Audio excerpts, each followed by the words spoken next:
بچپن سے کیا سنا؟ علماء کی بارگاہ میں سبق سناتے ہوئے غلطی کروں تو میری اصلاح کریں گے، احسان کریں گے مجھ پہ۔ صبر کا مطلب کیا؟ اب تک بچپن سے ہی سنا، ابا مر گئے نہ رونا صبر کرو، بیٹا مر گیا نہ رونا صبر کرو۔ یعنی لوگوں کے ذہن میں سوچ بن گئی نہ رونا صبر ہے اور رونا صبر کے خلاف ہے۔ تو جو لوگ سخت دل لوگ ہیں یا جو لوگ محبتی سے آری ہے، جن پر رشتوں کو نبھانا بھاری ہے، جب کوئی مرتا ہے ان کی آنکھ میں کبھی آنسو نہیں آتے، تو کیا وہ صابر لوگ ہیں؟ اور ان اللہ مع الصابرین ان کے لیے جو باپ کا جنازہ پڑھنے بھی نہیں آتے، اگر آتے ہیں تو ہاتھ بند کر کے کھڑے رہتے ہیں، ہم ناپاک کے پڑھ نہیں سکتے، وہ صابر لوگ ہیں۔ مولوی رو رہا ہے بیچارہ باپ کی میت پہ، کا یہ بے صبرہ ہے، اور شرابی آنکھیں تان کر کے کھڑا ہے، دیکھو کتنے صبر کے ساتھ کھڑا۔ وہ صبر کے ساتھ نہیں، وہ تو سوچا ہے بڈھا مر گیا اچھا ہوا تاکہ میرے راستے کی رکاوٹ گئی، باپ مرا اچھا ہوا تاکہ مجھے حصہ ملنا ہے۔ بڑی معذرت کے ساتھ رونا صبر کے خلاف نہیں، رونے سے رکنا صبر نہیں۔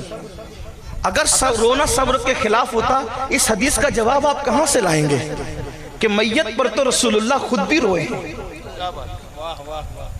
میت پر حضور خود بھی روئے ہیں، اور پوچھا گیا تو حضور نے فرمایا یہ صبر کے خلاف نہیں ہے، یہ تو نشانی محبت ہے۔ رونا بے صبری نہیں ہے، رونا تو محبت کی نشانی ہے۔ کہاں کہاں بتاؤں کہاں روئے؟ اماں خدیجہ کا جنازہ ہے، رو رہے ہیں۔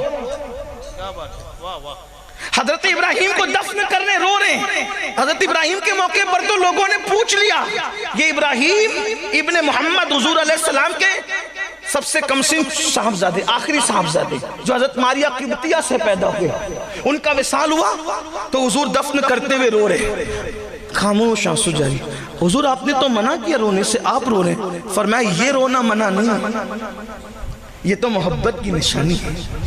یہ کوئی جدا ہو رہا ہے، کوئی دل کا پھل ٹوٹ رہا ہے، کسی کی گود خالی ہو رہی ہے، کسی کی گود اجڑ رہی ہے، کسی کے جانے سے تانے کا ذریعہ کچھ بن رہا ہے نا؟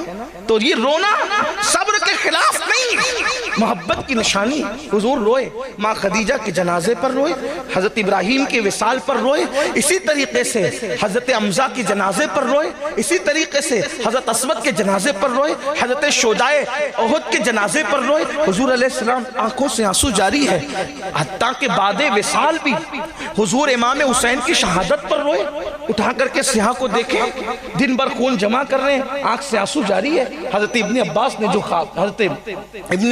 خواب دیکھا، تو اب تک ہم نے سمجھا کہ رونا صبر کے خلاف ہے، نہ رونا یہ صبر ہے۔ نہ، ہم صبر کے مفہوم کو شاید ہم نے کہیں نہ کہیں چینج کیا۔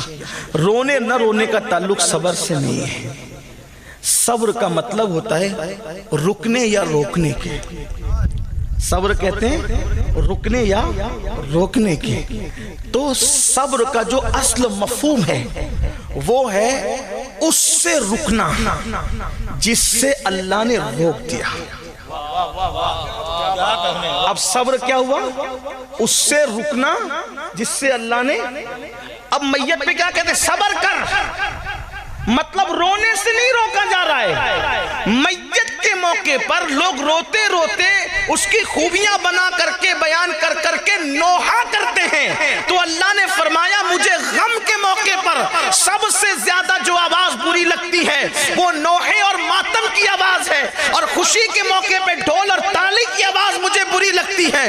تو اللہ رب العزت کے نیک بندوں نے کہا صبر کرو، مطلب نوحہ مت کرنا، کیونکہ نوحے سے اللہ نے منع کیا ہے، ماتم مت کرنا، ماتم سے اللہ نے منع کیا ہے۔ اب کیا مطلب ہوا؟ صبر کا مطلب یہ کہ جس چیز سے اللہ نے تجھے روک دیا ہے اس سے رک جانے کا نام صبر ہے۔ اب قرآن کہہ رہا ہے استعینوا بالصبر، صبر اور مدد، صبر اور نماز سے اللہ کی مدد طلب کرو، یعنی جن جن گناہوں سے اللہ نے تمہیں روک دیا ہے تم اس سے رک جاؤ، اور رکنے کے بعد نماز ادا کرو۔ آج بھی آسمان سے مدد اترتی ہوئی اپنی نگاہوں سے دیکھ لو۔ سبحان اللہ، سبحان اللہ۔ مدد کیوں نہیں آتی؟ اب مدد کیوں نہیں؟ کہ ہم رک نہیں رہے ان کاموں سے جن کاموں سے اللہ نے روکا ہے۔ ہم ہر وہ کام اللہ نے روکا. واللہ کوئی بلڈوزر میں اتنی نوک نہیں کہ تیرے گھر کی دیوار کو چھو سکے. بس تو نے ایک کام کرنا ہے کہ اللہ نے جو حرام کیا ہے تو اس سے رک کر کے دیکھ, اور پھر خدا کے گھر کو سجدے سے آباد کر کے دیکھ. تیرا گھر اجاڑنے والے خود تیرا گھر بنانے پر مجبور ہو جائیں گے.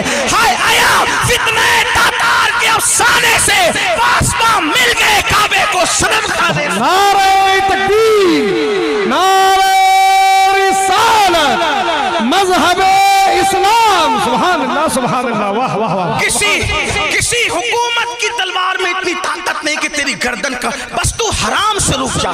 لیکن مسلمان تو جب تک زنا کے اڈے آباد کرتا رہے گا, جب تک تو حرام کھاتا رہے گا, جب تک تو عورتوں پر پاپ کی نظر ڈالتا رہے گا, جب تک تو ناپاک گھومتا رہے گا, جب تک تو کھڑے ہو کر پیشاب کرتا رہے گا, جب تک تو ان علماء ربانیین نائب رسول سے بغض اور حسد کرتا رہے گا, اللہ اکبر, جب تک تو اپنے ماں باپ کو بے حرمتی کی نظر سے دیکھے گا, ان کو چلائے گا, ان پر چیخے گا, ان کی بے ادبی کرے گا, ان کی بے حرمتی کرے گا.